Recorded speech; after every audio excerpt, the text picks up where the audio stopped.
Hello and welcome to Footy Judge More. Arsenal humiliated and people didn't like it when I said that. But I think the reserves humiliated Arsenal and Arteta is in big trouble, to be honest with you. Should he be backed? I asked this question last week on a show with the guys. Should he be sacked or backed? A lot of Arsenal fans are saying he should be sacked already, which is kind of strange to me. But anyway, listen, we'll talk about that. And Kevin De Bruyne is back with a bang right away, coming off the bench and assist. Doku as well. The Belgians are back, and everybody's shaking. Their knees are shaking. Everybody's thinking about the Sharks are coming from behind, of course. Pause, as people say, whatever that is. But I'm here with Tom Little and Nobbins. We'll talk about it. We'll talk also about, do Arsenal actually need a striker or they need something else? But guys, how is everybody doing? How are you guys feeling? I hope you guys. Oh, look at the Tom. The smirk is nuts. How are you, Tom? I'm pretty good, mate. I'm in the fourth round of the FA Cup, one of the most prestigious trophies in the world, so I couldn't be much happier, mate. Tell you what, Liverpool needed to win after all the chat that Tom's been doing in recent weeks, so he's going to be the smuggest member of this panel this week for sure. Yeah, look at his little face. Look at it. Listen, he chested a lot of shit. So sadly, it wasn't shit, though, was it? It's sticking to the wall currently. That's all that matters. Yeah, it wasn't shit if it was true. So let me ask you something. Do you think Arsenal was humiliated yesterday at all? I think all that happened yesterday was it proof that they don't have that and we do, and that last season was very much a flash in the pan for them. They only finished where they finished last season. They only got into the conversations they were in last year because we weren't there. Very much like how United got top four last year because both us and Tottenham weren't there. They capitalised on a poor season. But this year, when we've come back, we've just sort of little broed them again and told them, go deal with Tottenham again. Go deal with Tottenham and their man again. And that's your level. That was... Jurgen Klopp brought on the kids. He took the piss, and they still couldn't knock us out. That's all I need to say on the matter. He brought on the kids who were playing at Bolton last year. Who was on Bobby Clark hadn't even played a game for Liverpool in over a year, and they still couldn't knock us out. We had no Mo Salah. We had no Van Dijk. We had no Dominic Szoboszlai. We had no Wataru Endo. We had no Andy Robertson. We had no Kostas Tsimikas. We had no Thiago Alcantara. We had no Stefan Bajcetic. And they still couldn't knock us out. We went to their home ground, their fortress, the Emirates, big scary, North London forever. It's a crap song, that anyway. And still couldn't knock us out. Kiwior heading into his own net. Kai Havertz, 7 chances, 0 goals. And do you want to know what the most telling thing is? The most telling thing is, at no point was I really worried. Even when they had their pressure. You're lying. Even when they had their pressure, I wasn't sitting there going, you have to be lying. It's coming. No. How? Because this is the one thing I will say. They had how many chances, but how many of them were blocked 5 by us? clear-cut chances the first half. That's fine, mate. How many of them were blocked by us? Because this is the thing. I know all the comments go, oh, it's a lucky, it's this, it's that, yada, yada, yada, yada. Good defending is not luck. Ibrahim Konate and Jarell Quansah were faultless yesterday, making so many good tackles, so many important blocks. That's not luck, that's skill. The only lucky one was Martin Odegaard hitting the bar, and we hit the bar twice anyway, especially when Diogo Jota dunked on Saliba's head off his own corner, which, we will touch on later about how, it was a bit offensive to put Saliba in conversations with big dogs like Virgil van Dijk when he hasn't even handled the Konate test yet, but we'll get there. Arsenal now, there's got to be a serious investigation with what they do with Mikel, because they're going to go another trophy this season, and it'll be another bottle job season. How long can that continue? How long can they just keep accepting mediocrity, accepting poor standards? Because they went backwards. They got rid of Xhaka, and they've looked worse off. They still don't have a striker. They would have won that game yesterday if they had a somewhat decent striker. If they, didn't have a Chelsea flop and a striker who was the backup to a team that didn't have a striker, they might be better off. But Mikel Arteta has to play the Arteta way. And so it doesn't work. At some point sooner rather than later, we've got to have a conversation about his future, because you can't just keep going, oh, give him next year, give him next year, give him next year. Because eventually you'll have given him 7 years, he'll have won nothing, and Saka will be 26 and got no legs left because he's just been ran into the ground. Something has to change sooner rather than later at Arsenal if they want to win. Arteta done a nice job building them up, but I don't use the bricklayer to do my roof. When I need to apply the final touches to build my house, I don't use the same fella I use to put in the foundations. No. You go get someone whose job it is, who specialises at that. And Arsenal need to realise that. I know Arteta, he brought in Win the Dog. He played You'll Never Walk Alone on speakers to handle the Anfield atmosphere. All this stuff, it doesn't work, does it? You don't see the elite managers doing that. So I think it's just an eye-opener for Arsenal and another year trophyless, even though I was told that we were going to hold it because the FA Cup is their cup. And also, one last thing, you'll like this, Nobbins. Can we just stop with Saka Foden? Foden turned up in the FA Cup, had a very good game against Huddersfield. Foden's turned up a lot this season. Bukayo Saka, the less I say, the better. I think for me, that game perfectly encapsulated and personified both clubs' seasons so far. Arsenal, usually, dominating the play, whatever you want to say, but the final action, the final third was never there. Whether it was, whether it's been chance creation this season or whether they have created the chances, and then it's a question if you don't finish them. Yesterday, the chance creation was there, but they didn't finish them. Whereas for Liverpool, maybe shaky's not the right word in the first half, but suboptimal first half. But Klopp proving why he's the top 2 managers in the world with his tactical changes and it all changing in the second half by moving Darwin to the left, he has to the right, etc., and just deciding that actually we've seen City do this against Liverpool. We've seen City do this against Arsenal. We've seen even Brighton do this against Arsenal. Just go long and bypass the press, and that was Klopp's answer, and it worked perfectly well. And that is the difference between the likes of Arteta and a Guardiola and a Klopp is that it's not an insult to say that he's not at that level yet, but probably the hardest bit of management is making in-game changes and decisions. And I don't think Arteta's there yet. He has done it sometimes, like against City, I thought he did well. But in general, that is where he struggles. That's where Klopp makes his money. That's where Pep makes his money. So, and then Liverpool, again, I've seen it a lot this season. Not great in the first half. Klopp changes something. Very good in the second half. So it just perfectly summed up their season. And as I say, for Arsenal, summed up theirs as well. Getting loads of chances, not finishing them, or just not creating chances at all. Then, the worst one for me was there was I think it eventually became like a Saka on the volley, but why didn't Gabriel just diving header it? That just seemed on. I don't understand. A cross came in from, I think it was maybe Martinelli or someone, and I just thought that was on to that was there to be salmon dived on, but he left it, and then Saka just messed up the volley. So yeah, I don't think it was fortunate that Liverpool won because of the way the game state was and the way that Klopp changed the game in his favour. Arsenal didn't take their chances, and Klopp was like, right, we're going to punish you then. And that's exactly what they did. And ultimately, I think, it's fair enough to say that they deserve the win, to be honest.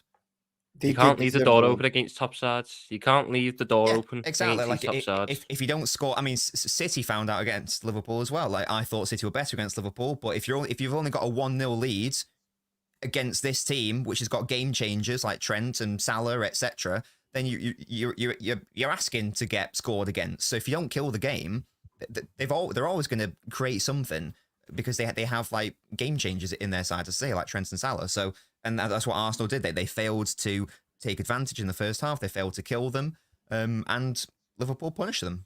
I even just like the way the narratives are changing around Liverpool at the minute. There was some lazy narratives to start the season about how our defence isn't sustainable and it's crap, it's this, it's that. I think there's a very good case for our defence to be the best in the league, all things considered. Yesterday showed it, even when they're under immense pressure, which they were for large parts of that game. Yes, Odegaard probably should have scored this chance. Yes, Saka probably should have let Gabriel take that header. And there was another one which Saka sliced, which Foden would never do. But the rest of them, Canate, brilliant. I can't remember a bad thing Canate done. Superb defensively. Quansah, exact same. Quansah only had one moment where him and Joe Gomez went up for the same aerial ball and missed it because they didn't talk. Saka was in Joe Gomez's pocket all game long, not a single look in. The reason why I think we struggled in that first half was, like you said, the press. We kind of missed. We missed Van Dijk, obviously, because Van Dijk would have just started playing the long balls earlier over to Harvey on the right. But I also think we missed a bit of Wataru Endo in there, because I don't think he's this, world beater Wataru Endo, but he's got more sharpness than McAllister at the minute, and he's better at riding. He's more used to that first phase receiving the ball when under pressure. He would have been able to turn them a couple more times. I just felt that McAllister, because he's not a DM, he was getting caught a couple of times and he stopped wanting the ball there, which is why towards the back end of that first half, it was very much just sort of Arsenal.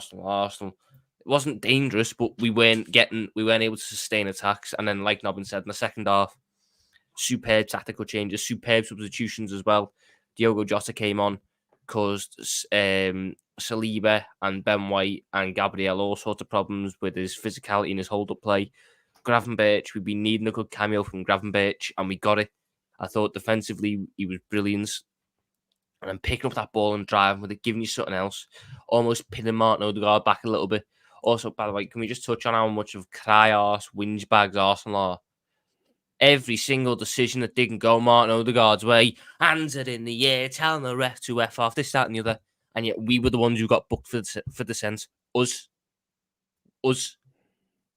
I watched Martin Odegaard, I watched Jorginho, I watched Saka do all sorts, but we're the ones. They even had the refs on the side and they couldn't beat us. It's a joke.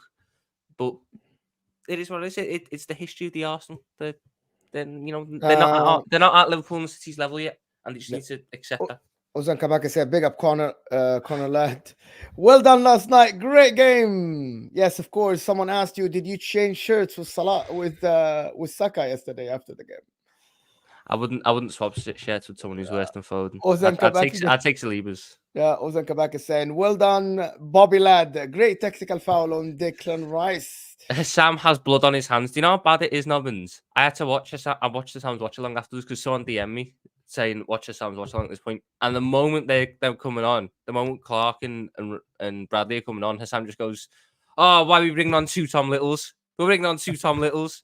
Every single Liverpool youngster is a Tom Little, apparently. I don't even look like them. But apparently, every single Liverpool youngster is a Tom Little. Yeah, listen, people. I actually want to touch on a couple of things that Tom said. Tom said that the defense was good yesterday, and this is a mess that Liverpool defense isn't great. Listen, yesterday you conceded in one half 4 clear-cut chances for Arsenal. Your defense was a high line. Reece Nelson should have scored. If there was a different player, they should have scored. If you play any other team, I think that chance is scored because Alisson was in no man's land. That first long ball between Konate and Konsa in that first half, that's a chance. I think they had some chances. Your defense still concede chances, which is, I think that what we people are talking about when we say that your defense wait until the last ditch tackle, or you wait until the last block, or you wait until Alisson. Look at Ederson. Normally, Ederson within the game makes one save. Some games he doesn't make saves. That's a defense that prevents the chance from happening before it happens. Your midfield, I still think, is still open in terms of without Endo. So when Endo was there in the last 5-6 games, his crunching tackles, he's always first to the second ball. He stops the transition, right? Which is what you missed with someone like McAllister, because McAllister isn't a defense, is more of a McAllister's better for the low end opposition. If we're playing like a because he's a position-based player. Position-based player that knows how to get the ball from, like yesterday, he was asking Konsa and Konate to play him quick when he drops deep to get the ball and try to distribute to Trent or to Gomez. So that DM makes a big difference, which is, if you look at your stats, if you look at the way you play the games, before Endo hit that top form in the last 5-6 games, I think you were 10th in terms of conceding chances. And then when he hit that form, you dropped right away to 4th because he stops the attack before it happens. That's what a DM does. That's what Rodri, that's what Fernandinho used to be brilliant at. Fernandinho used to be the best. The ball doesn't even reach the defense, right? So it makes it easier for your defenders. But that's what we are saying. I know that you're saying that, they were great. Konate was great yesterday. But the fact that you had to go to a last-ditch tackle. Martinelli, when he came on, to be honest, a couple of times, he already reached inside the 18 and Konate has to do a last-ditch tackle. Yeah, but I think that's how we always defend, no, Mo. Not really. How we always... I'm going to tell you what. but not really. Let me just tell you one last thing. Back in the days, Van Dijk, which is still he does it until this moment, he's like Saliba, right? Or Saliba's like him. They prevent the attack from happening. Like they read the game early. Like the ball is going long to the forward. Van Dijk is already there. Do you know what I mean? Like the forward doesn't even get the ball under their feet and go to him, and then he gets it. That's what I think you're missing, that proactive defender. And I'm gonna say it many times. Saliba, Obviously, you're gonna miss Van Dijk. Diaz, and yes, that's what I'm saying. That's it. But even when Van Dijk is there, we do still concede chances like that because of it's partly due to how aggressive we play, because it's about how we try and make up the difference in catching up to these top sides. But I also think it's you are a top side. You're not catching up. No, but we Liverpool have an underdog mentality. Jurgen Klopp will cultivate an underdog mentality. But the other part of it is, you mentioned that Ederson only faces about one shot a game. We put Alisson in more situations because of the way we play, but we also trust Alisson more because he's the best goalkeeper in the world, and we know we can make these saves. Ederson's a good goalkeeper, but I don't think Man City's defense trust him the same way that our defense trust Alisson. 100%. I don't think Man City's defense would want to put Alisson in one-on-ones. We almost invite attackers to go one-on-one with Alisson because he has an audacious save rate, and it allows us then. You'll get a one-on-one a game, but the caveat to that is we can sustain more pressure on you when we're in our spells because we sit so high up that you're so compact and so deep. And yeah, Konate's an aggressive defender, but that's what you need alongside Van Dijk. You can't have, in my opinion, you can't have two. So I like to see Van Dijk as a sit-back defender. We play the high line, but he doesn't dive in. He sits back. He waits for the attacker to commit. You can't have two of them, otherwise you are just going to invite pressure on yourselves. Because you do sometimes need the defender to step in. So Konate, having what Konate gives you, which is the aggressive, front-footed nature, I do think that is important. And it's why when we played Crystal Palace earlier this season, and Quansah played alongside Van Dijk, I didn't necessarily like it. They were fine, but I didn't like it because both of them are that type of defender who steps back a little bit. Whereas a Matip and a Gomez and a Konate like to get on the front foot, like to put the pressure on the attacker, get in there with the tackles. So I do think the narratives around our defence are easily explained. Do we concede chances? Yeah, but we've always conceded chances, even in our pomp. Yeah, but you didn't. But I debunked that, Tom. By when Endo is there, and you can look at the last game, you didn't. When Endo played well in the last 4 or 5 games, and you can go look at and actually I can see it with my eyes. Everybody's praising Endo because every time the ball, I know because you're high press, but when any team bypassed the press, Endo was there. I agree, and I'm not disputing that. That's why I'm like, what is this Endo? This guy, where did he come from? Like, it's that mad scouting network. It's that mad scouting network. Bro, because the way he played in the last 4 or 5 games, like I'm so impressed that Jurgen Klopp can get a tune out of a player like him, because that's coaching. That's a coaching telling him where to be, where to stand, where is the attack gonna go in our team. This is where you get the ball. This is where you stop it. It's nuts. If people played football, because I played that position before, and that position, like you get lost if you don't know, because you don't know where the ball is gonna go. You're covering the whole midfield by yourself because everybody else is pressing. You have to be there. Do you know what I mean? Like you have to be there. That Fernandinho is prime example for the shit. Like Fernandinho used to be. You guys go press. If they bypass the press, I'm great. Fernandinho's a pain in the arse. Fernandinho done everything right. That's the greatest team in Premier history you're talking about. I used to absolutely hate. Kante used to be like this. Fernandinho. Kante used to be like this. Makaleli used to be like this. The guys that stop the attack from happening. You're comfortable going high to press. For some reason, Endo, of course, for a short spell of time, did that, and I'm like, I'm impressed. He's a good player. At the end of the day, it's why. You could tell that was what we wanted, because that's why you were willing to spend so much on Caicedo. I think Caicedo in this Liverpool system would have really kicked on. He didn't happen. He chose Chelsea. How's that going for you? We got Endo, who's a little bit more experienced, a little bit more quality, and you know he's been very good this year. I won't bemoan him, but I don't think that. I don't think the defense suddenly gets a lot worse when McAllister's in. Yeah, we can see more chances, but I think yesterday conceding the big ones was a bit of a sort of flash in the pan thing. We don't concede 4 big chances every game with McAllister. You just concede a couple more, but that's fine because it's definitely not terrible. It's just, I guess you say it's just not optimal, is it? Because in an ideal world, shot prevention is better than shot stopping. So, so this is why I'd always have Ederson over David De Gea, for example, because Ederson, even though he's not a bad shot stopper, it's sort of irrelevant because he normally prevents shots from happening by virtue of like his ability to read play and come out and like sweep and deal with it. So it's obviously look when Liverpool have to stop shots, they've got the best keeper in the world. They've got Konate, who's a wall when he plays. They've got Van Dijk. They've got Gomez, who's a centre back at left back, etc. But I think it is fair to say that you would rather be in a situation where you have to stop shots less, and you would rather prevent them more. And I feel like that's where having any defensive midfielder comes into play, and that's why I've probably been more impressed with Liverpool when Endo has played. And I guess that's sort of like our conversation from like last week where we were discussing, what's the likelihood of Liverpool winning the league without an out-and-out DM, considering outside of an outlier like Leicester, that hasn't happened in like over, like 10, 15 years or whatever. So if Endo plays consistently, I think Liverpool have a better chance to win the title personally. But before we go on, let me just guys, 350 people here. Wallahi, we aren't even on 100 likes. Just reached 100 now. We have to get at least to 200 likes. The like button is the only chance that this channel is going to go to more people. I'm on the way to 10K, 250 subs. So the only way we get more subs is by you hitting the like button. The like button, it looks like thumbs up underneath your live chat. So please hit that like button for me. Give me to 150 at least within the next 5 minutes.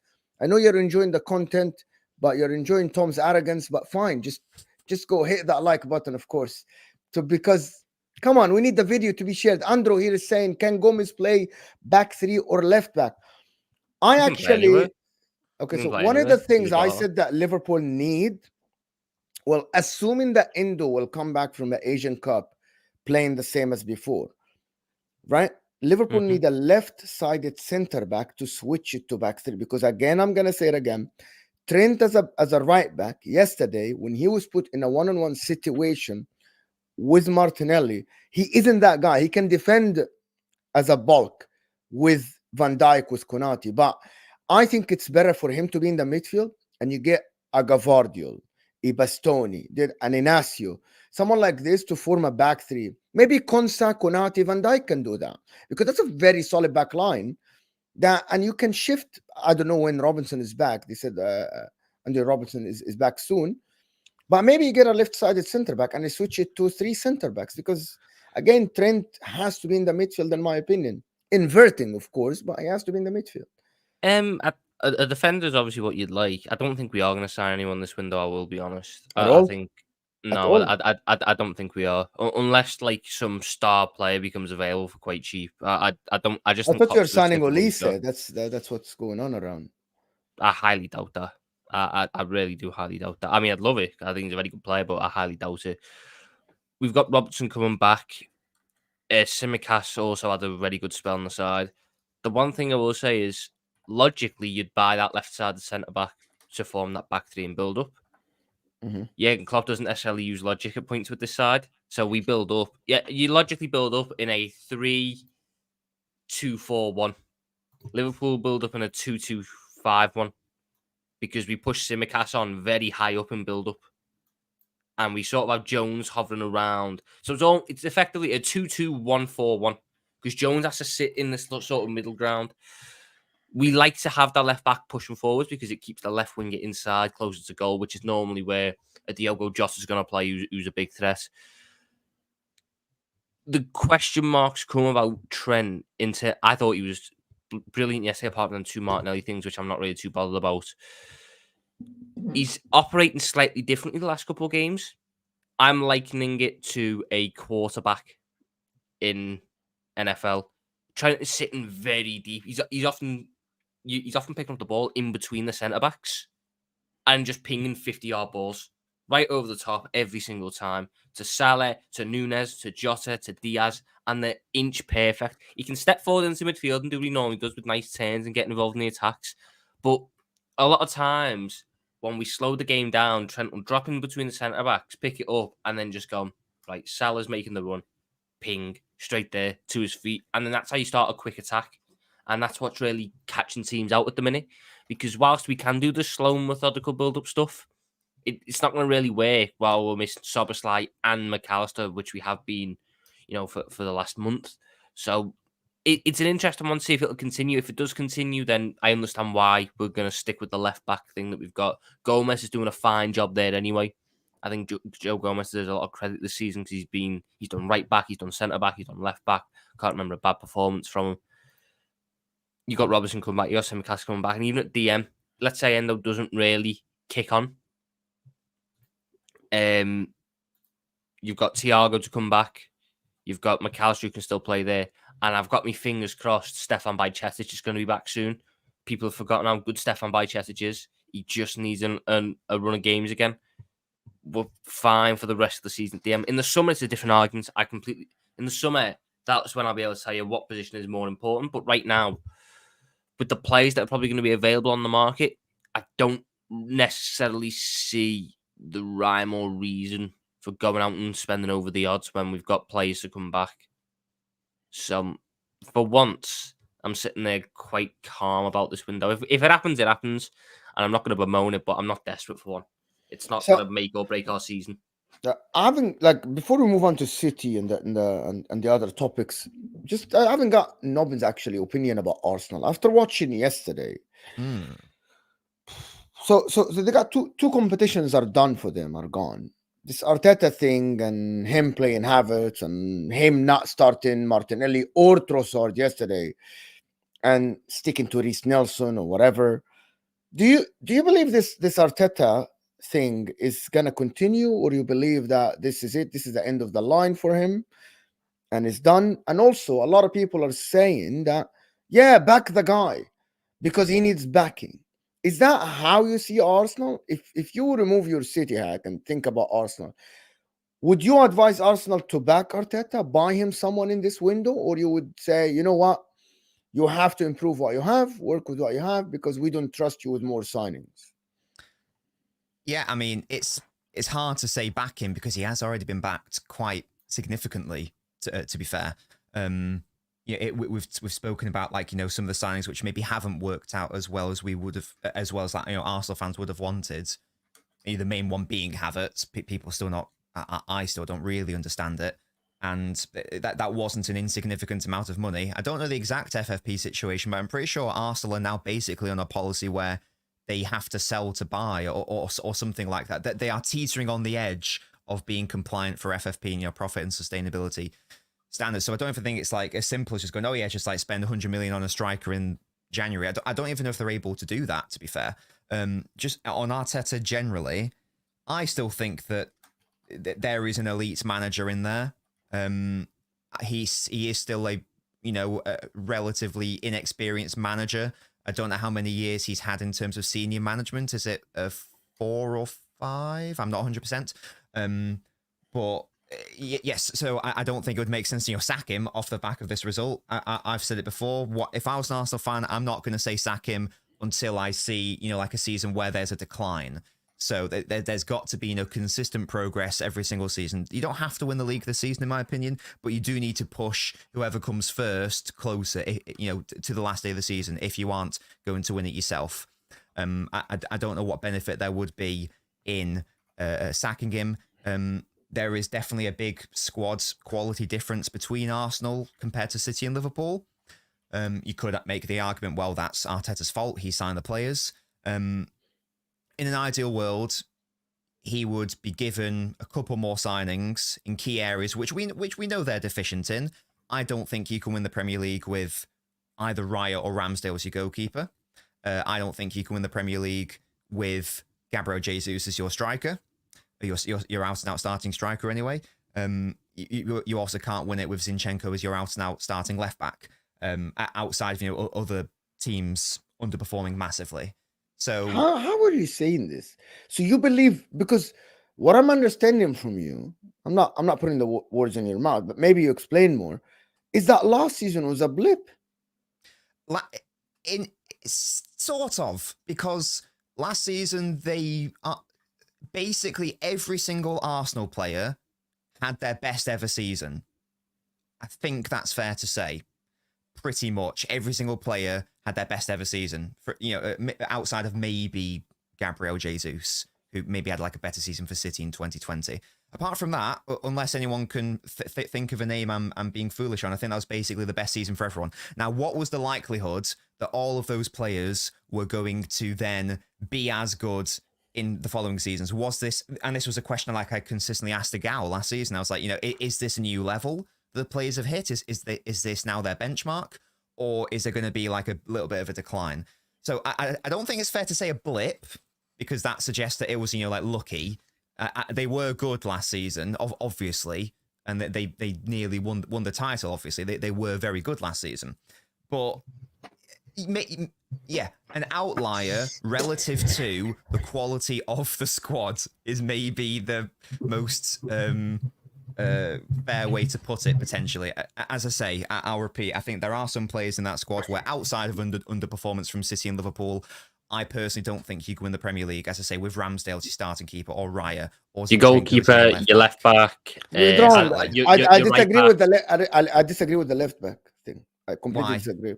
Why? Okay, so the reason why I disagree, because Zinchenko is very good inverting left back in the midfield. He actually provides a lot in terms of position and in terms of support to the midfield. The problem with them is that they have nobody to cover them. So for Man City, when John Stones used to invert, they have enough defenders and a midfielder that can cover that area. I think that's the problem, because he was great in the beginning of last season when Xhaka used to cover that area and Thomas Partey. You remember Thomas Partey used to cover that left-sided area, and he wasn't. He was good, but he did still get exposed on the regular. Not regularly. Not regularly. In the beginning of the season, in the majority of the first half of the majority of the first half of the season, when the machine was working and Saliba was good and Thomas Partey was there, they were very good in covering that. I might be misremembering, but I don't even think Zinchenko played the majority of the first half of the season. I think he was injured for a large portion of it. Did he? I might be misremembering. I recall, like, certainly like the second half, like the final third of the season, whenever there was like... when he was asked to defend. Yeah, well, exactly. And, Tom got upset because of Zinchenko. I do think that Trent has defensive deficiencies. I do think they are blown out of proportion. But what Trent doesn't necessarily have in being an unbelievable defender is he offers amazing. He missed 7 games in the beginning of the season until when they started missing. No, he missed only 7 games, and the rest of the games he played 90 minutes, 80 minutes. I don't think he was that bad. I think it's at the end, it started from that Liverpool game or whatever, when it was blown out of proportion, that Zinchenko, because I think he was asked to defend now one-on-one, which is the same. It's the same for Trent, by the way, last season when he asked to defend one-on-one.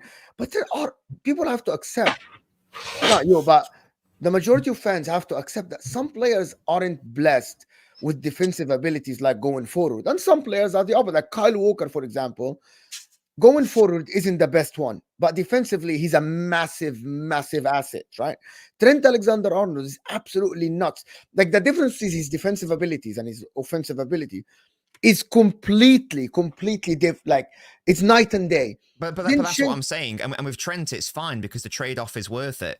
But I'm making the argument. Trent is a game changer from fullback. Zinchenko doesn't do. Yeah. Zinchenko doesn't justify the weakness that he provides. That's the point I'm making. That's my point. The thing about the difference between Arsenal and Liverpool and Man City is that Arsenal don't have an X factor. Arsenal don't have game changers. Arsenal were a machine last year that used to work very, very well to battle the others. While Man City could have been not great, and they come up with the goods. One player, Liverpool, Mohamed Salah, can come up with the goods. Even someone like Trent last year can make the difference. Liverpool have Alisson. Liverpool can concede 5 chances. Alisson would save 3 until Liverpool get the goal and they win the game. I think that's the difference. So what I mean is that last year it used to be a machine that used to work very well, right? Very, very well until it didn't, right? Until it didn't. Which what I thought, and I said that many times, I thought that Arteta would be able to not only coach 11 players to do the job, but 14, 15 like Pep Guardiola. And I think one of the problems that Arteta has, and because he is a student of Pep Guardiola and the Spanish football school, I think the problem is he has one system. Pep Guardiola used to have one system of playing football. Jose Mourinho used to say that. Jose Mourinho used to say Pep Guardiola has a system. It works against the majority of the teams in the world. Not a lot of teams have the quality to bypass that system or to get at that system. But when you do, you beat Pep Guardiola's team. Pep Guardiola learned. Pep Guardiola lately actually changed the way they play. It's not only about the system 4-3-3 or 3-4-3. It's about how he reacts to games, how he makes subs, right? How he actually retreats, how to get back in the position. He doesn't press 90 minutes, Pep Guardiola now. It's phases now. Mikel Arteta, the problem with him is that at the moment, I thought that from last year to this year, he will be able to improve, but he didn't. He still doesn't know how to make in-game changes, like you said, Nobbins. Like he coaches bench players. Like Kivior yesterday looked completely different than when Zinchenko plays. Completely different. Complete night and day, right? Many, many times when Tomiyasu plays completely different than Ben White. And that's the problem with the coach. Pep Guardiola and Jurgen Klopp used to have the same players doing the same jobs, even if you're the bench player. Yes, you tweak a little bit. I think that's the deficiency, and that will come with experience. But Arteta, people forget, this is his first job ever. Oh, how long are we going to keep doing this? Yeah, no, but hold on. You have to be fair, Guys, because how long did... Tom, sorry, go on. Sorry, but I'm going to say that.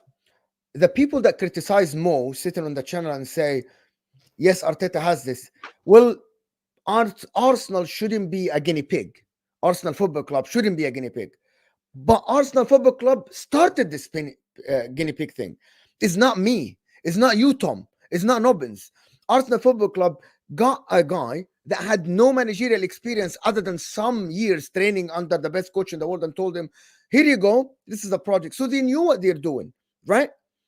But Arsenal fans accepted that. Now they are turning on it because they thought it's a short-term thing.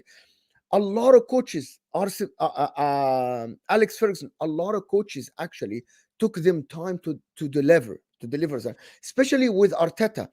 Arteta didn't sign superstars. He didn't give Arteta world-class players. But I see now, I'm not defending him. I'm just telling you the reality. The reality is this is a first-time manager.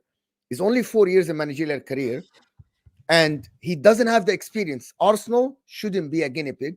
Fine, if you want to put it this way, but that's my opinion. But people are expecting Arteta to battle Jurgen Klopp, who has 15 years of experience, and Pep Guardiola, who has almost like 18 years of experience. I think that's unfair. Well, that's basically that was basically a summation of my point, wasn't it? That I don't think that Arsenal's squad is good enough, and I don't think that Arteta is at the level of Klopp and Guardiola. That was basically my whole point. Yeah. That Arsenal squad really. I look at that Arsenal squad, and specifically that starting 11. Even at full strength, I look at that and go, only about 5 players I'd trust in the title winning squad, and even then they'd need stars around them to sort of carry them through. And that's Saliba. I don't even trust Gabriel that much, I think Gabriel's got a mistake in him, but he can make it for now. Rice, Odegaard, Saka, and maybe Martinelli. So that's 6 at best. And at Martinelli and Gabriel. Here we'll go. I think that just while Tom's frozen, I think that Jamie Carragher said this recently. He said that, he asked the question, do Arsenal have any world-class forwards? Now, world-class is a very subjective term. It's all very opinionated, whatever. I've got a very high bar for world-class. In my opinion, I'm going to take it one step further. I don't think Arsenal have any world-class players. So it's very... I thought Rice is world-class and Saliba's world-class. I've never said this. All right. No, Saliba's probably on the verge of it. Again, subjective. I have a very high bar. But in fact, I think the only, again, by my definition, the only people that have the only clubs that have world class players in the league are Liverpool and City. De Bruyne, Salah, Van Dijk, Alisson. These are the level of players that I'm talking about again. And so I think Carragher was right in that But again, I think I'd actually take it one step further. For me, you can disagree. I don't really mind. That's fine. People have different definitions of world class. I actually don't think they have a world class player. There is no Salah, there is no De Bruyne, there is no Haaland. Not Liverpool, Tom, but Arsenal. The only player who's like Saliba could get there. Yeah, But he's he's on the not right like path. Tom, There's a lot of players could get. Saka can get there. Rice can get there. There's Saka a lot of can't players get there. can get there. Saka You can't don't get believe there. that Saka has the ability to be an amazing winger. I think he can, yeah. I don't believe Saka, again, by my I think- definition of world class, will be the world class You're winger. being harsh. I think You're being harsh. Foden No, can. I don't think You're he is being now. Saka can. I don't think he is now. I don't think Saka will ever reach his potential. I don't necessarily think it'll be down to him, but I don't think he'll ever reach his potential. Because I know where is this going. We had this. And I said it last time. He's due injuries because Mikel Arteta has ran him into the ground. I heard it yesterday. This is like his 300th game. The man's 22. Footballers can't do 2,000 games in a career. Like, at best, you get 600. But the last 100, you're really sort of out on your feet sort of thing, unless you are this physical freak like a James Milner. Saka has been... all Arsenal fans go on to me about is he's carrying an injury, his Achilles hasn't been right, this, that, and the other. So he's a ticking time bomb, and you need to let him rest and recuperate so the Achilles doesn't blow up on him. Because the worst injury you can have is an Achilles injury, because your speed, your agility, that affects everything. The moment your Achilles goes, you drop off. You can see it in any sport in the world. Basketball, NFL, football. The moment the Achilles goes, it all goes. I don't want Saka to get injured because he's a fantastic footballer. But he will never reach his potential because, unfortunately, it's going to happen because Mikel Arteta is showing his inexperience and his lack of trust in his squad by not using him properly. He has to rest him at some point. He has to, because I can understand trying to play I know he's not in good form. You can try and play a player through bad form. But that's not... He's clearly not doing that because he would have done the same with Martinelli. Why is Martinelli not getting that same degree of trust to play through the bad form? Why is he the one getting dropped? Saka, for me, because of all these external factors that I think are unfortunately going to hamper him, will never be that world-class winger that he has the potential to be. Foden has been managed properly by Pep Guardiola to the point where everyone was saying, oh, he should leave Man City. No. Why would you ever leave Manchester City? Why would you ever miss out on the opportunity to work under Pep Guardiola? Same thing with youngsters at Liverpool. Why would you ever miss out on the opportunity to work under Jurgen Klopp? They know. They've managed better players than you in the past in the nicest possible way. They know how to manage players with good potential. This goes back to the ultimate point of Arteta. This is what happens when you hire a guinea pig. You don't know what you're going to get. And I don't see why Arsenal should stick by it. Because this squad should be good enough and should be ready to take that next step. But it's never going to happen on this manager because every single time Arsenal fans sit there and you question them, it's his first job. Give him time. So it depends what you want, Tom. It depends what they want, right? If you want, I'm going to ask you, and I'm going to ask Nobin the same question. Do you believe Mikel Arteta can be a good manager if he learns more? Yes, definitely. I'm still up for him being a future City manager, 100%. That answers you. That answers everything you said, Tom.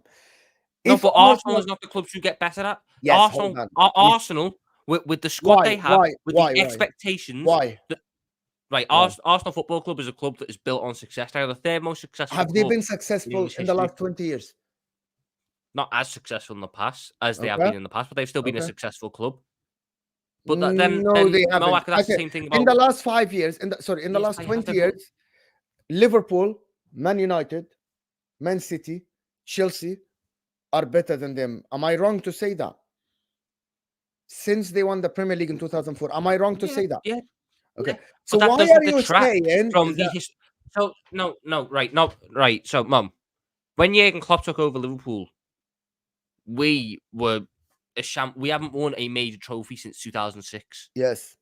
That Jurgen Klopp took over in 2015. We were going on near 10 years without a major trophy. The League Cup win against Cardiff in 2012. I don't believe that's you fraud. But my point, I get what you're saying, Tom. But to be honest with you, but Arsenal Football Club is a club that is built on success. It's built on winning trophies. and hiring a manager who can build you. You know what? Arteta is a great technical director. He can build a good squad. He can build a great squad. That's what he's done so far. He's done the job of a good technical director. But the Yes. moment the pressures come on, the moment that it's been asked to go toe to toe with the best managers in the league, he struggled. Let's be completely factually honest here right now. Ange Postecoglou's had a better season than Arteta. Unai Emery has had a better season than Arteta. Arteta's probably been I think Emirates a better best. manager than Arteta, to be fair. Arteta's been at best the 5th best manager in the league. And if I was to really sit there and break it down, I would probably find, like, maybe Gary O'Neill has had a better season than Arteta when you consider the state that Wolves were in with no money to spend because of financial fair play. And he's got them to where he's got them playing some good stuff, beating some top teams. How long are they going to stick by this? How long are they just going to keep letting a man work on the job and learn on the job when they are wasting away what could be a really good squad that can keep them at the top level for years to come? Because as we all believe, it's going to take Arteta a couple of years to even figure out how to win. I will tell all the Arsenal fans this right now. Your first trophy you win under Arteta, let's forget that FA Cup that you won under COVID because that's irrelevant now. That first trophy you win under Arteta with this squad, it will not be the Premier League. It will have to be a cup. So stop sitting there and going, bigger fish to fry. Oh, we'll just focus on the league. Your squad don't have a winning mentality. They ain't won shit. So how are they going to know how to keep their composure, keep a level head to win a league title? Our first trophy under Klopp wasn't a league. Nobbins, was your first trophy under Pep a league title or was it a league cup? It certainly wasn't a league title. Thank you. No top team, their first trophy under their manager is a league title. Even let's go back to Mourinho, League Cup. There are very few exceptions, if any. You've got to understand. So hold on, I'm not that it's getting you. very There. hard to win I'm this. not okay. So what's your argument? Is they should sack him and hire someone with experience, or they should stick with him and build with him to win a cup? Get him gone. And then Get him gone and get a winner. oh, right. I disagree. I think keep him. He's had 4 years. Klopp was still, hadn't got Mainz into the Bundesliga when he was in his 4th year of managing. I think patience, calmer. In his 4 seasons, really? I thought it was his 5th or 6th season. He got him. He got them in his 3rd. He got Europa League in his 4th. Did and he? got relegated in his 6th. With Mainz? Yeah. He didn't get Sure. Europa League. Yeah. He didn't get Europa League though. He didn't get Europa League through finishing the league though. He got it through remember when they used to do that UEFA Fair Play thing, and the best team in terms of cards got a free pass into the Europa League. Well, we got that in like 2008 or something. To be fair, I thought it took him 5 years. Oh, fair enough then. I didn't realize that. No, so he came in midway through. So it took him 3.5 years. So the first half season, he cleared them from relegation. Then the next 2 years, they missed out on promotion on like the last day. And then the 3rd full season, he got them promotion on that last day. Okay. And then the 4th year, it was. Can I ask you something, fair Tom? play. Can I ask you something? If Arteta, Mhm. who was hired 4 years ago, Mhm. he wasn't hired and they hired a top manager. Mhm. Do you think that top manager would agree to work with the likes of Saka, No. Martinelli, Gabriel? No. He will get someone like Martin Odegaard. You'll No. get some or they would ask for ready-made players to win trophies. That's for ready-made players, mate, and I don't doubt that. So your argument is that Arteta got the squad to this point. Let's get a winner. They have to get a winner to take them to the next level. Is that what you're saying? Yeah. So the argument, I wouldn't pay the guy who put the foundations in my house to furnish and put the roof on my house because it's not his job. He doesn't know how to do it. Listen, in my opinion, I'm gonna let Nobbins comment on this. My opinion is always, if you're a coach and you regress, you should get sacked at a top club. It's as simple as that. Unless you have enough credit in the bank, like Jurgen Klopp, who won the Champions League, won the Premier League, or Pep Guardiola, you'll give them another chance to rebuild, right? Or to rectify the mistakes. Arteta doesn't have enough credit in the bank. If he regrets this year, if Arsenal don't win anything, get knocked out. If Arsenal finish behind Tottenham, is that regression? No. There is another. I take it to another level. If they finish 10 points behind the top, no matter where they are, that's regression. Even if they finish 3rd, by the way. I'm not gonna sit here and assume that because you finish 3rd behind Liverpool and Man City, you're good to go. No, you'll need to go toe to toe with these guys until the end of the season, and maybe you lose it in a small detail at the end. That's it. Behind Spurs, This is done. Like this is like I 'Cause think I think that's a genuine possibility. I don't think I people are giving 100% I agree with people you. laugh when you say that, but I think that needs No, to be given some more thought because yeah. Maddison coming back, Van der Ven, Van de Ven's already Tottenham are back, showing bro. Tottenham are showing a clear drive in the transfer market to Yeah, address some 100%. weaknesses. Albeit, whilst I don't think Timo Werner is a game changer in that way, maybe Postecoglou could unlock something. They get a centre back in, they get that forward in that they want to take some pressure off Son and everything. They get Maddison back and keep him fit. They get Van der Ven back. That team plays better than Arsenal. But the one thing I will say about Arteta, and the reason why I look at it, what he built the right squad last year, and they played a certain way. They played a little bit frantic, but that was fine because that was the way that squad was. Now that squad hasn't changed much. You brought in Declan Rice, you brought in Kai Havertz, and you brought in Timber, who hasn't even played. So it's two signed really, and David Raya. Those players are still used to playing a frantic way of football, and you're now trying to run controlled, methodical, tippy tappy. That's not how these players excel. You need to sort of go back to what it was last year, which was Why do you hate high the pace, guy that high much? Like you tempo. hate Arteta, bro, for some reason. I don't. Because I know he's throwing it away. I know he's throwing it away. He's throwing it away because of his own stupidity. Well, Ligana said it 4 years ago, Stupidity. 5 years ago. Listen, let me do this. Alex is saying, watch out, Liverpool. 2 ads from Elite again. A DM and a left or right winger. If Liverpool add a DM and they add a right or left winger, I think it's gonna be long. Guys, over 400 people, almost 450 people here. We have to get the likes to 200. Come on, look at Tom giving us all advice about Arsenal, of course, and telling Arsenal advisor. Huh? You should be an advisor for Arsenal, Tom. No, but Nobbins, like this, City fans, a lot of City fans defend Arteta, right?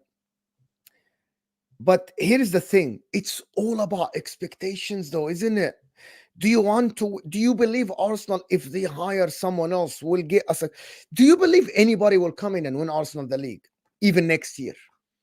If Pep and Klopp stay, do you believe that Arsenal can win the league next year if they get someone else other than Arteta? No, I think they'll be further away from the league next season. Even if they hire whoever, if they hire a top coach, Simeone, or they get whatever coach they want, like a lot of. Yeah, I think they'll be further away. Yeah. So why are they throwing a tantrum then? Well, different fans have different expectations. I don't know.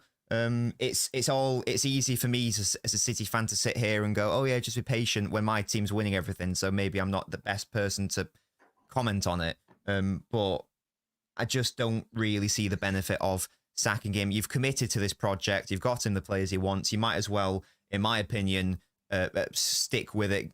Again, we've had the conversation about, should he be using Arsenal to get experience? Whether he should is irrelevant. He is. That's what matters. So if you're committing to this idea, then you might as well just keep committing to it. It nearly worked last season. I do think that Arteta can become an elite manager, like top tier. He's obviously not there yet. He needs more. That will come a time. Not everyone can be Guardiola and be world class in your first season and win the treble in your first season. Like that's a massive outlier. I know that not everyone's Fergie either, but it didn't happen with Fergie either. Like he struggled at first. So yeah, I think that giving him a bit more time. If there comes a season where there's no progression and there's no future, then it's like, right, well, obviously can in the project, but I don't think that time has arrived yet for me anyway. Yeah, okay. So going back, I want to go to Liverpool and City, though. Is it going to be a 2-horse race? And who's closer to win the league? Looking at this Liverpool team, how many points out of City? 5? Yeah, but they've got a game in hand. And yes. So 5 with a game in hand. So it's 2 points, basically. If we assume City win at home, well, against Brentford, you never yes. know. But, I don't even know the game in hand is. We lost against Brentford at home last season, so it's not a guarantee. But for argument's sake, we can say they're 2 points ahead. Sure. Okay, so do we? Kevin De Bruyne is back. Yeah, he is. Everybody's shaking. Do we When believe has that happened? By the way, when was the last time that ever happened? That a midfielder coming back shook the boots of rival players and managers throughout the division. When was the Are you, last time that are happened? you shocked, Tom? Are you shocked? Are you scared? You should be. I'm just trying to think of this Nobbins point. I was just- Are you going on like it's never happened before, or there was a big name that I'm forgetting? It was more a rhetorical question. I was just making the point Okay. that De Bruyne is a very good player. Yeah, I mean, Kevin De Bruyne always scares me. Kevin De Bruyne's probably been the best player alongside Mo Salah in the Premier League since 2017. Like I've been an idiot to not be scared about Kevin De Bruyne returning, but I do wonder what state it's going to be in. I know he got an assist yesterday against Well, he Huddersfield. played yesterday. Looked all right. He looked very good, Yeah. by the way. Yeah, but He looked it's okay. Huddersfield. It's Huddersfield. They were managed by Neil Warnock at the start of the season. Like, Well, every it- team is a it's a Huddersfield different for City, test. to be honest with you. I just want to see how he looks like when there's a little bit more of a run of games. If Kevin De Bruyne is showing me that he's back, I don't think he'll ever be back to his very best. But if he can show me that he's somewhat close to that level, I mean, we got to hope Thiago comes back and shows something close to his level to try and make up that gap then. But look, Kevin De Bruyne coming back is a scary prospect. I do think it is a 2-horse race. I think it is between us and City. Who's going to win it? Genuinely no idea. So it's that close, though. It's that close. Yes, I do think it's that close because we can almost just effectively focus on that. I know we're still in Europa League, but fuck it, who's left in that? We should be able to get through that without much worry. FA Cup, as long as we don't draw bloody Man City. West Ham are there, so. Oh no, not the team we beat 5-1. Oh no. Oh no, how we ever handle West Ham? No, I maybe it's confidence from me, which we probably don't have, but I do think it's going to be very close this year. I really do. No, but do you think it's going to be close? I can't say who's going to win it though. I still think And I'm please still don't be I'm still not. humble. I'm still. What's that? Sorry. Don't be humble. Like, don't try to pat on the back of Liverpool fans. Just say what you think. I've got no interest in patting people on the back. If I say what I think, there's no malice or agenda in what I say. I still think Arsenal will be there. I don't see it being a purely 2-horse race. I don't agree there. I think that I think it's going to be close between all three. I think that whoever comes, I think the gap between first and third will be like 5 or 6 points, something like that. I think the gap between first and second will be like 3 points. So I think that. I mean, it all depends, doesn't it? City have had their bad phase, and it looks like they've got out of it. They've won 5 on the trot. You can point to the level of opposition, but in all comps, they have won 5 in a row since that draw against Palace. Arsenal are now in their bad phase of, I don't know the exact stats. It's something like 1 win in 7, something like that. So the question will be, can you do what City have done and put in a good run of performances and wins? That's the question. Liverpool haven't yet had a slip. Will they have a slip? Is another question. Maybe they won't even have one. If they do have one, how will they react to that? So yeah, I it's not about patting Liverpool fans on the back. I'm still going to stick with, because I'm a very stubborn man, I'm still going to stick with my pre-season prediction that it will be City, Arsenal, Liverpool until. Look at this man! Look at this man! Stubbornness! Look at him! Look at him! He didn't even believe it himself. He didn't even believe it himself.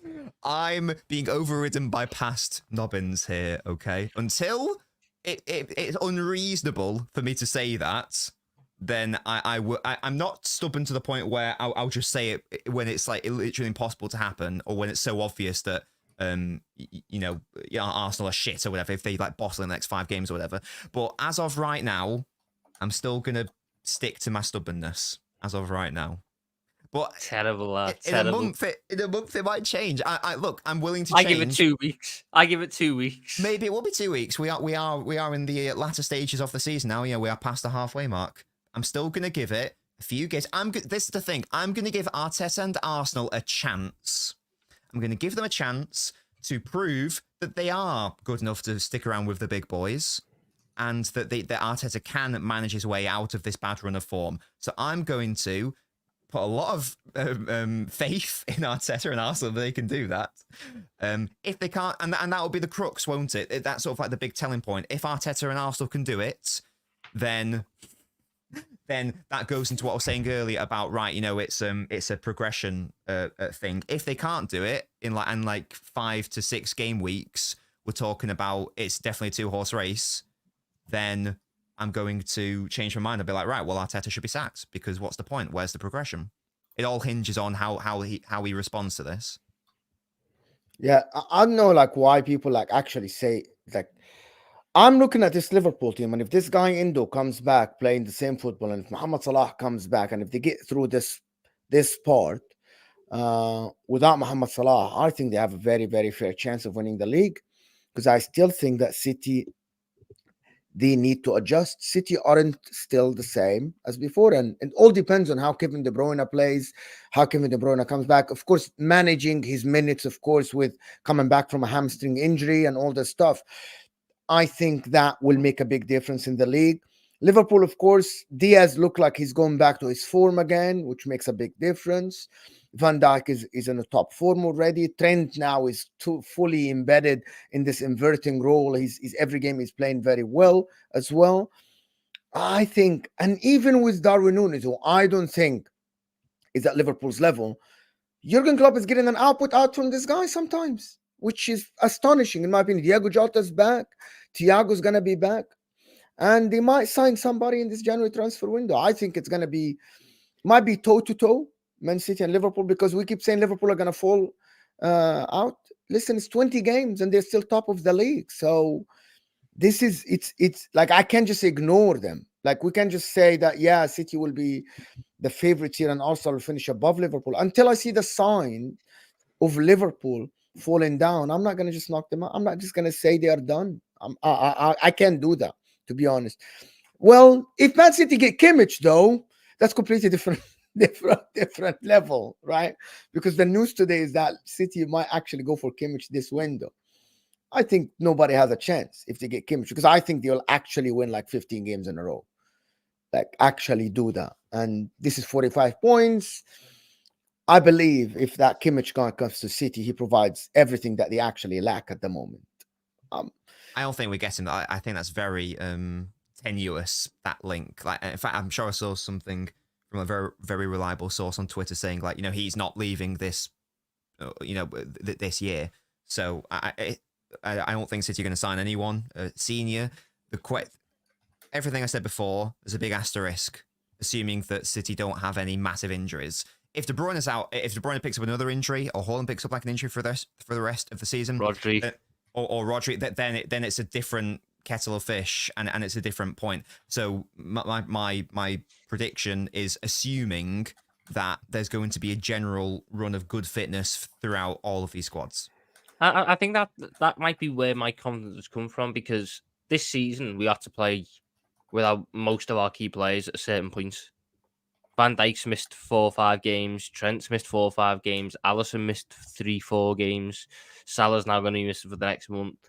Provided that we keep doing what we do and we don't see a drop off when Salah goes, we've shown that the squad is good enough to make up for the absence of a key player missing. Which, while City have done well in terms of the absence of Haaland and De Bruyne, with City there is the looming thing of no wins without Rodri. That is, maybe it's a stigma, maybe it's some thing that they'll get over, but that's gonna weigh on shoulders. Whereas with us, we've got big wins without Van Dijk, big wins without Alisson, big wins without Trent, big wins without Salah. We've shown that we can do it with whatever sort of makeup of squad we've got. Just we've got, and we've got to get players coming back from injury, which is a big help for us as well, because we've got a fair few players out. We really do. And unlike Arsenal fans who want to complain about injuries and, we've got no Zinchenko or Jesus. Yeah, we've got like 8 players out injured. No complaints from us. So big boys don't complain. Big boys don't complain.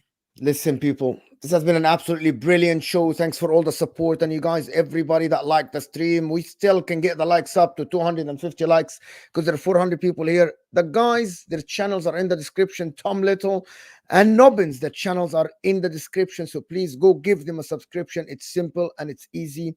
Make sure to like this video, subscribe to the channel if you're new, of course. And tomorrow we got a great, brilliant stream for you. I don't think we're going to stream again today.